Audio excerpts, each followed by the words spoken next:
Hey guys, welcome back. Here's part 2 of the sitting epidemic. Rebuilding the foundation is what we're going to be talking about today. See, prolonged sitting also causes a plethora of structural damages, including chronic tightening, chronic shortening of the hip flexors. Some of these muscles become permanently shortened until they're activated and strengthened so that they can lengthen out to their usual state, like the psoas major. That's what we're going to be talking about today.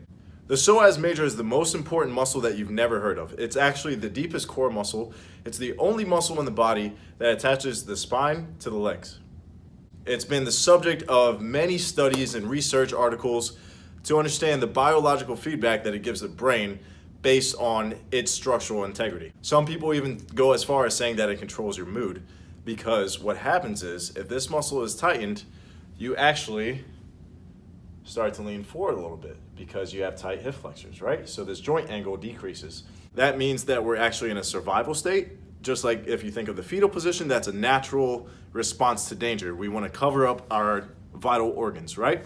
So when we're chronically hunched over, that sends a signal to the brain saying that something's not okay. So the brain elicits a small but continuous panic response. This panic response is a small adrenaline release that comes from the adrenal glands throughout the day until this is fixed, basically. So that's why you can spend 8 hours a day sitting down at a desk and leave work feeling exhausted. It's not just from the mental fatigue from doing the work. It's from your body's fight or flight response because something doesn't feel right because you're hunched over. Your posture isn't corrected. You're not standing up straight like you should.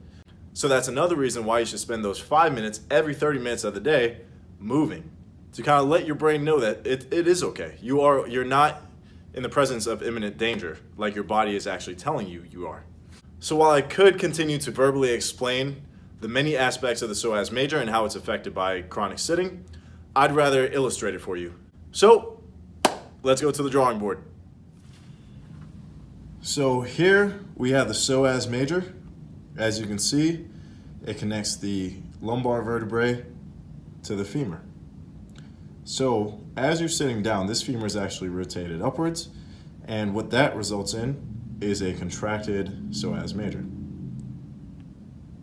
So this is what happens after prolonged periods of sitting. The muscle shortens, as I said, and it becomes tight. Then, because it's tight, it's pulling the lumbar vertebrae forward, anterior pull, which results in lumbar lordosis, excessive curvature of the lumbar vertebrae, and that leads to anterior pelvic tilt. This is the pelvis right here. Watch what happens. Okay?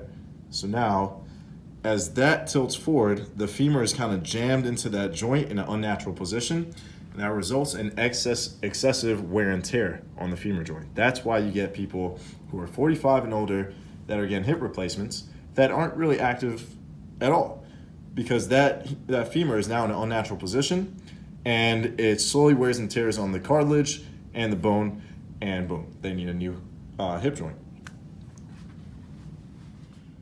So here's an illustration of lumbar lordosis compared to a normal lumbar spine. As you can see, a normal psoas major allows the femur to kind of stay in a natural position and a normal curvature of the spine. No excessive curvature in the lower vertebrae.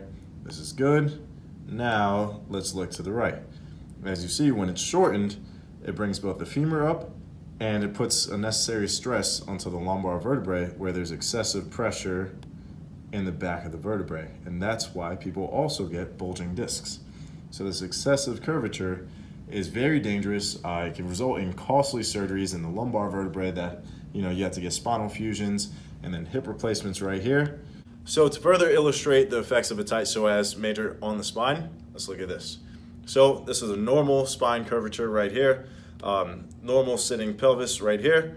But as that psoas major gets tight, this pelvis starts to shift forward. You can see how the excess curvature of the spine now results in compressed discs in the posterior side, potentially herniated discs, and ultimately ruptured.